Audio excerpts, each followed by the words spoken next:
Hi நண்பா, இந்த ஒரு வீடியோவில் ஏகே நடிப்பில் வெளியான குட் பை டக்லி திரைப்படம் 11வது நாளில் தமிழகத்தில் எவ்வளோ கலெக்ஷன் இருக்குது அப்படின்றதையும் 11 நாள் முடிவில் இதுவரையும் தமிழகத்தில் மட்டும் குட் பை டக்லி திரைப்படம் எவ்வளோ கலெக்ஷன் இருக்குது அப்படின்றதையும் டீட்டெயில் வந்து பார்க்க போகிறோம். அதுக்கு முன்னாடி 11வது நாளுக்கான வசூல் வந்து பார்த்தீங்கன்னா தாறுமாறாக உயர்ந்திருக்குது.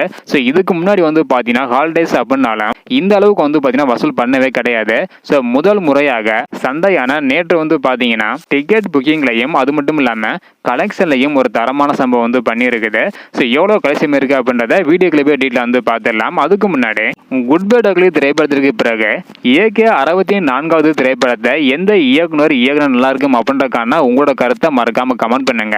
ஓகே அன்பா, வாங்க நைக்கான வீடியோக்குள்ள போகலாம். ஓகே அன்பா, இப்போ வந்து பாத்தீங்கன்னா தமிழகத்தில் எவ்வளோ கலெக்ஷன் இருக்கு அப்படின்றத டீட்டெயில் வந்து பார்த்துடலாம். ஓகே அன்பா, முதலாவதாக கர்நாடகாவில் வந்து பாத்தீங்கன்னா 11வது நாளில் 270 வந்து போட்டிருக்கிறாங்க. 17,707 டிக்கெட் வந்து விற்பனை இருக்குது. இதன் மூலம் 37 லட்சம் வரையும் ஆன்லைன் புக்கிங் மூலம் கலெக்ஷன் இருக்குது. இதனை தொடர்ந்து தமிழகத்தில் வந்து பார்த்தீங்கன்னா 11வது நாளில் ஆன்லைன் புக்கிங் மூலம் மட்டும் 2,278 வந்து போட்டிருக்கிறாங்க. 3,46,446 டிக்கெட் வந்து விற்பனை இருக்குது.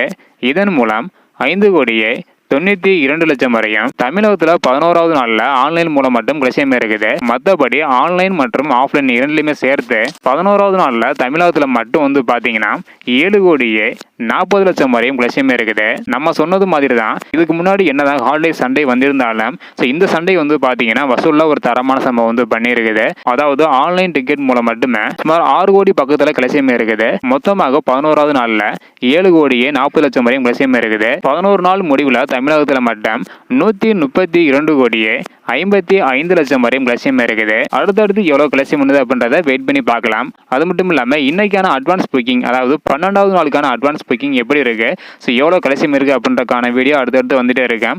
இதையெல்லாம் நீங்கள் பார்க்கணும்னு நினைச்சீங்கன்னா மறக்காம நம்ம சேனலை சப்ஸ்கிரைப் பண்ணிக்கோங்க. இந்த வீடியோ பார்த்தீங்கன்னா மறக்காம எல்லாருக்குமே ஷேர் பண்ணுங்க. ஓகே அன்பா, தேங்க்யூ.